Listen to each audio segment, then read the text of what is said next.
Question 1. Which of the following best distinguishes a supply chain's enabling flow from its primary flows? Enabling flows such as information and finance support the primary flows but don't involve direct physical movement of goods. Question 2. A product with low volume but high variability in demand would most appropriately be classified as having what type of demand pattern? Lumpy demand features sporadic and unpredictable ordering common with custom or niche products. Question 3. In demand management, what is the primary function of constraints identification? Identifying constraints helps match demand to actual capacity and resource availability. Question 4. Which metric best evaluates systematic over-forecasting in time series models? Tracking signal detects forecast bias over time, highlighting consistent over or under forecasting. Question 5. Which demand management collaboration method involves mutual commitment to shared forecast accuracy?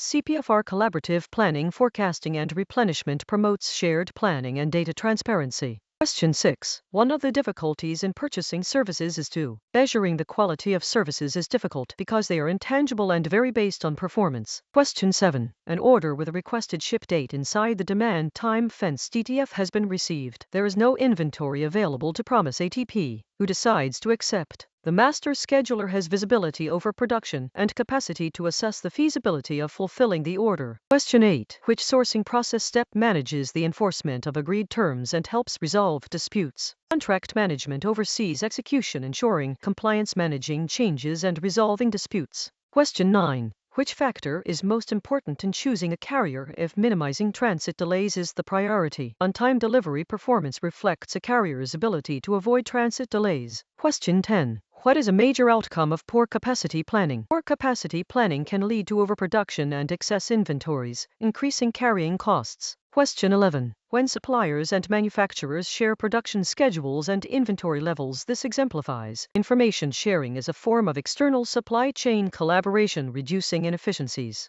Question 12. A product with low volume but high variability in demand would most appropriately be classified as what demand pattern? Lumpy demand features sporadic and unpredictable ordering common with custom or niche products. Question 13. Which forecasting approach is most suitable for a product in the introduction stage with no historical sales data? The Delphi method uses expert opinion and is best for new products without sales history. Question 14. Which of the following best represents a trade-off in a centralized supply chain network design? Centralized networks typically benefit from lower inventory levels but incur higher transportation costs. Question 15. In end-to-end digital integration, which data transmission method offers the lowest latency? APIs allow systems to exchange data instantly, enabling real-time decisions and reducing information delays. Question 16. Which strategy best fits sourcing for routine items in the Kraljic matrix? Routine items benefit from automated procurement systems due to low strategic impact and high transaction frequency. Question 17.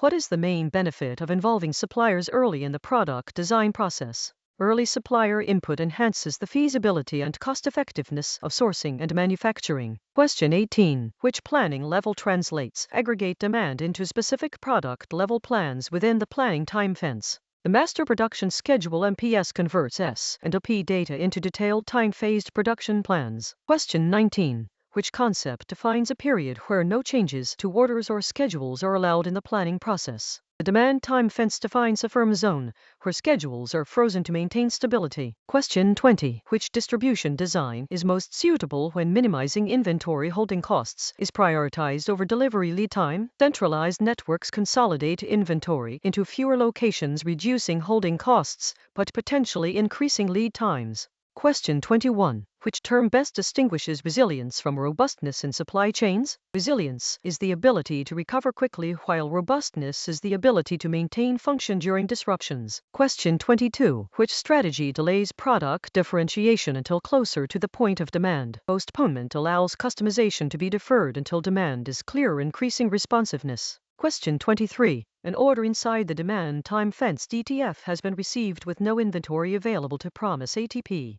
Who decides to accept? The master scheduler has visibility over production and capacity to assess the feasibility of fulfilling the order. Question 24. In a score model implementation, which KPI should be used to evaluate and improve carrier reliability? A supplier performance index evaluates the reliability and performance of external partners like carriers. Question 25. Which quality tool would best complement a fishbone diagram analysis to prioritize the most significant causes? Pareto chart prioritizes significant causes based on the 80/20 rule. Question 26. Which method is used to evaluate whether MPS output is feasible given resource limitations? Off-cut capacity planning (CCP) checks high-level resource availability to validate the MPS. Question 27. Which system triggers a replenishment when on-hand inventory falls below a predetermined threshold? Reorder point systems are triggered when inventory hits a defined minimum. Question 28. Which inventory classification approach is most useful for prioritizing cycle counting frequency? ABC classification segments inventory based on value or importance to focus counting efforts. Question 29. Which Six Sigma tool is most effective for identifying root causes of variation in a process? Fishbone diagrams Ishikawa help teams trace root causes through structured cause-effect analysis. Question 30. Which collaborative method is most effective for managing shared demand uncertainty? Vendor-managed inventory VMI reduces the bullwhip effect by giving suppliers access to real demand data. Question 31. Which condition typically applies to bottleneck items in portfolio analysis? Bottleneck items carry high risk due to limited supply options and require mitigation strategies. Question 32. Which of the following options typically is a component of Salesforce automation SFA during CRM implementation? Opportunity management is a critical SFA component for tracking potential sales and pipeline visibility. Question 33. Which of the following areas of concern is an important strategic inventory management decision? Deciding where in the supply chain inventory should be kept affects responsiveness, efficiency, and lead times. Question 34. Which continuous improvement tool is most appropriate to sequence improvement ideas based on weighted criteria? Prioritization matrix ranks options based on multiple criteria and their relative importance. Question 35. When conducting a total cost of ownership (TCO) analysis, which of the following is least likely to be considered? Supplier market share is external data. TCO focuses on acquisition, operating, and maintenance costs. Question 36. What is the most critical factor when balancing efficiency and responsiveness in supply chains? Inventory policy determines stock levels at various points, directly optimizing the efficiency/responsiveness trade-off. Question 37. Which inventory valuation method results in higher reported profits during periods of rising prices? FIFO issues older lower-cost inventory first, which increases reported profit in inflationary settings. Question 38. Which lean principle targets overproduction and excess inventory as waste? 7 wastes MUTA identify non-value-adding activities to eliminate. Question 39. Which performance metric reflects the number of usable units produced per input unit? Yield indicates process efficiency by measuring good output versus total input. Question 40. Which visualization method maps the flow of materials and information through a process? Value stream maps visualize inputs, activities, and outputs for lean optimization. Question 41. Which of the following outcomes is most likely a result of allocating excess capacity to a chain facility?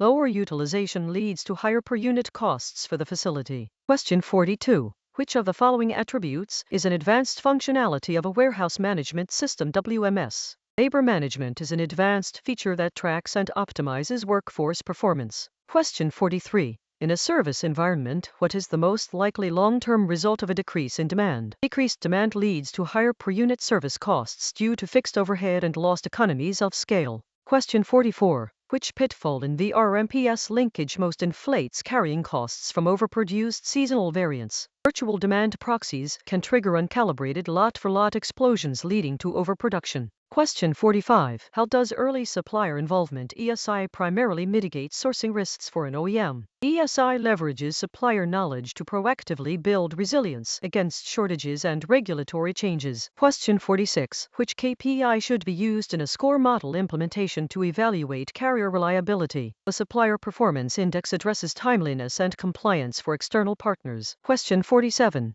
Which trade-off most accurately describes the decision between air freight and ocean freight? Air freight provides speed at a higher cost, while ocean freight is slower but more cost-effective. Question 48. Which document is essential for customs clearance and contains information on classification and declared value? The commercial invoice lists item values and origin, which is essential for duties and customs clearance. Question 49. Which principle differentiates reverse logistics from forward logistics? Reverse flows often have decentralized product origins and condition uncertainty, making planning complex. Question 50. Which of the following best defines an operational supply chain risk? Operational risks are internal disruptions such as breakdowns or process/quality failures. Question 51. Which principle underpins risk transfer strategies in supply chains? Risk transfer involves contractually assigning liability for loss to another party, such as through insurance. Question 52. Which trade-off must be considered when designing a supply chain for maximum resilience?